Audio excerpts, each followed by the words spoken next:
بسم اللہ الرحمن الرحیم۔ شروع اللہ کا نام لے کر جو بڑا مہربان نہایت رحم والا ہے۔ مومنو، اگر تم میری راہ میں لڑنے اور میری خوشنودی طلب کرنے کے لیے مکے سے نکلے ہو تو میرے اور اپنے دشمنوں کو دوست نہ بناؤ۔ تم تو ان کو دوستی کے پیغام بھیجتے ہو اور وہ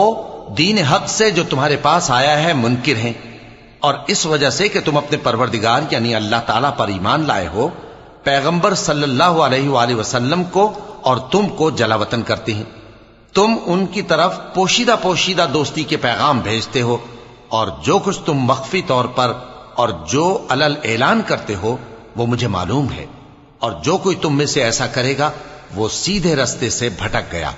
اگر یہ کافر تم پر قدرت پالیں تو تمہارے دشمن ہو جائیں، اور ایذا کے لیے تم پر ہاتھ بھی چلائیں اور زبانیں بھی، اور یہ چاہتے ہیں کہ تم کسی طرح کافر ہو جاؤ۔ قیامت کے دن نہ تمہارے رشتے ناتے کام آئیں گے اور نہ اولاد۔ اس روز وہی تم میں فیصلہ کرے گا، اور جو کچھ تم کرتے ہو اللہ اس کو دیکھتا ہے۔ مسلمانوں، تمہیں ابراہیم اور ان کے رفقا کی نیک سیرت کو اپنانا ضروری ہے۔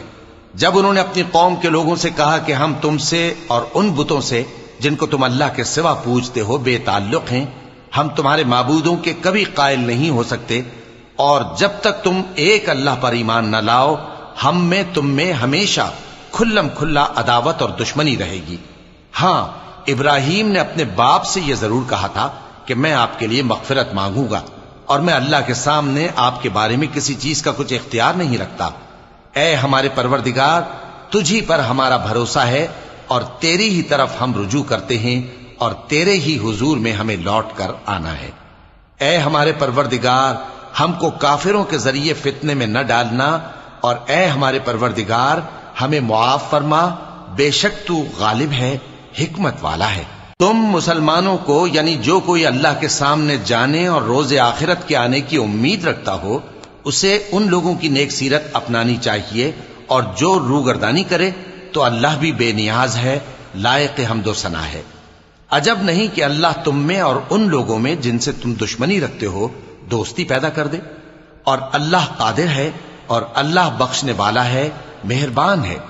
جن لوگوں نے تم سے دین کے بارے میں جنگ نہیں کی اور نہ تم کو تمہارے گھروں سے نکالا، ان کے ساتھ بھلائی اور انصاف کا سلوک کرنے سے اللہ تم کو منع نہیں کرتا۔ اللہ تو انصاف کرنے والوں کو دوست رکھتا ہے۔ اللہ انہی لوگوں کے ساتھ تم کو دوستی کرنے سے منع کرتا ہے جنہوں نے تم سے دین کے بارے میں لڑائی کی اور تم کو تمہارے گھروں سے نکالا اور تمہارے نکالنے میں اوروں کی مدد کی۔ تو جو لوگ ایسوں سے دوستی کریں گے وہی ظالم ہیں۔ مومنوں،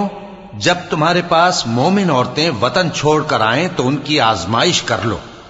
اور اللہ تو ان کے ایمان کو خوب جانتا ہے۔ سو اگر تم کو معلوم ہو کہ وہ مومن ہیں تو ان کو کفار کے پاس واپس نہ بھیجو کہ نہ یہ ان کو حلال ہیں اور نہ وہ ان کو حلال ہیں، اور جو کچھ انہوں نے ان پر خرچ کیا ہو وہ ان کو دے دو، اور تم پر کچھ گناہ نہیں کہ ان عورتوں کو مہر دے کر ان سے نکاح کر لو، اور کافر عورتوں کے ساتھ تعلقات نکاح باقی نہ رکھو، یعنی انہیں کفار کو واپس دے دو، اور جو کچھ تم نے ان پر خرچ کیا ہو تم ان سے طلب کر لو، اور جو کچھ انہوں نے اپنی عورتوں پر خرچ کیا ہو وہ تم سے طلب کر لیں۔ یہ اللہ کا حکم ہے جو تم میں فیصلہ کیے دیتا ہے، اور اللہ جاننے والا ہے، حکمت والا ہے۔ اور اگر تمہاری بیویوں میں سے کوئی تمہارے ہاتھ سے نکل کر کافروں کے پاس چلی جائے اور اس کا مہر وصول نہ ہوا ہو،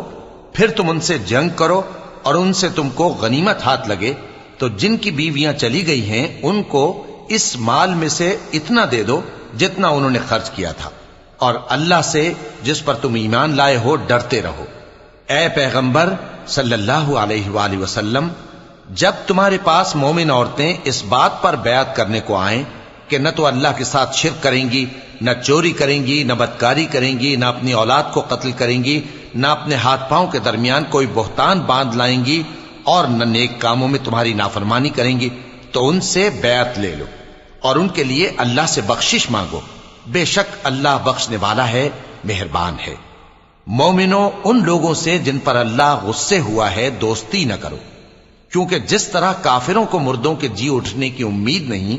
اسی طرح ان لوگوں کو بھی آخرت کے آنے کی امید نہیں۔